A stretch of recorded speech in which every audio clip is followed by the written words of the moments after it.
heard through word of mouth about this restaurant behind me. We heard it's crazy, so we decided we were going to go in and see for ourselves. It's La Pensa es Primero. Let's go! We're here in Puerto Morelos. We are trying out this hidden treasure of a place called La Pensa es Primero, which means the paunch comes first, or the belly comes first. I mean, if you're gonna be at a restaurant, that's gotta be a priority on your list. Many of you probably associate Mexican food with like Taco Bell at home in Canada. No.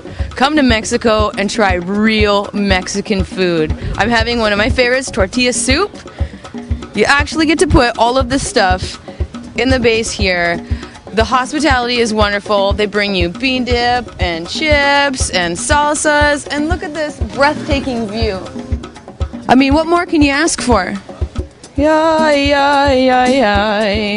Put some avocados in my sope.